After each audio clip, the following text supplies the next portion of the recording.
Hi, I'm Nicola Watts, Children and Young Person Coordinator for Tuish. I've come here today to Cymru Primary School to work with a group of Year 6 pupils to talk to them all about mental health.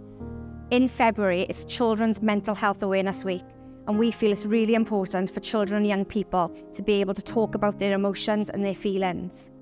So the first question I want to ask you is, how many emotions do you think we experience in one day? 10. 10? Noah? I'd say probably around 5. 5? Well, what if I told you that in one day we experience thousands, okay? Because every emotion is slightly different. And some of those emotions we are really aware that we're experiencing, but some of those emotions we're not aware we're experiencing, okay? Do you think it's easy or difficult to tell how we're feeling? I would say it's quite difficult because not many people like talking about how they're feeling like at the moment. Why do you think people find it difficult to talk about how they're feeling then? Like maybe it's because like they kind of want to keep it to themselves. They might think it's a wrong feeling to feel. Okay. Embarrassment in case anyone laughs or anything like Absolutely. that. If they tell somebody, they'll think about it more, and then they might say, well, I don't want to tell anyone, so I don't really, and just go on, just leave it. Absolutely. I think for an adult, it's really difficult sometimes to work out how we're feeling, let alone for a child.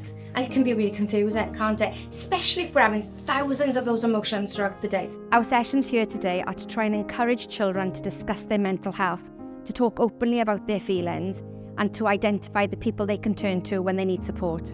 So I want us to think now about, I don't know, a time in our life where we felt a really uncomfortable emotion, okay?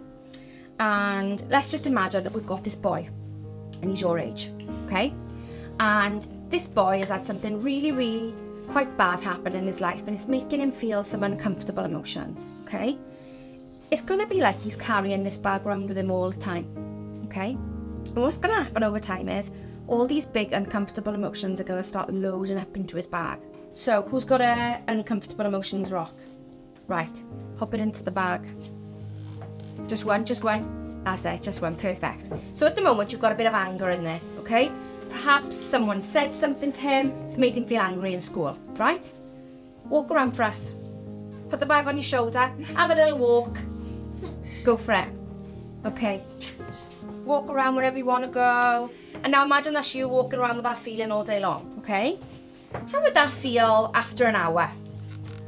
Annoying. It'd be annoying. How would it feel now after an hour? You'd just be a bit tired of it, and you don't want to like feel that anymore. Bit tired a bit, yeah. How would that feel after an entire day of holding that? Yeah. Fed up. You'd be fed up. You'd be exhausted. And because he's feeling angry, he hasn't told anyone. So he hasn't got rid of that feeling, he's still got that feeling, and he's going to add in another uncomfortable emotion. So what other emotion might he experience? Depression. Right, pop it into the bag. Now this boy, okay, he hasn't told anyone about his anger, and he hasn't told anyone that he's feeling depressed, so he's still holding on to those big emotions. What other ones might he experience? Embarrassment. Pop it in the bag.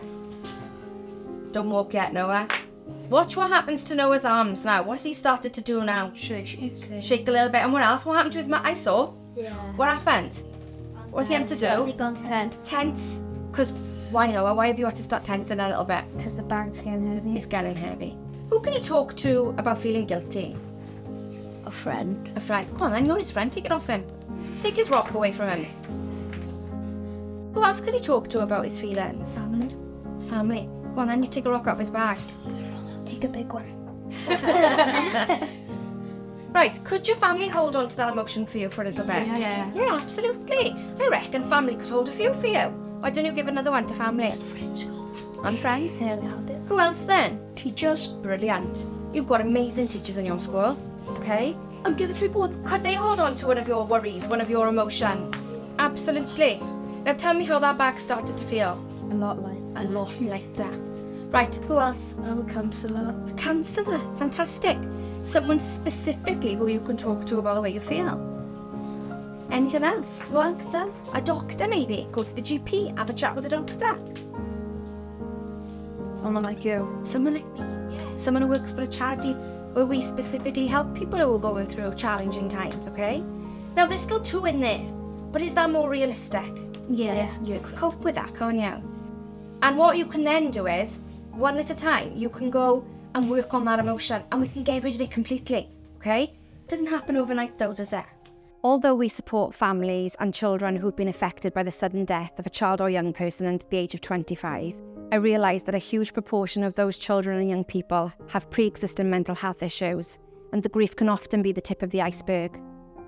If you're a part of a school or a community group where you feel you could benefit from our support, please contact us at twoish.org.uk.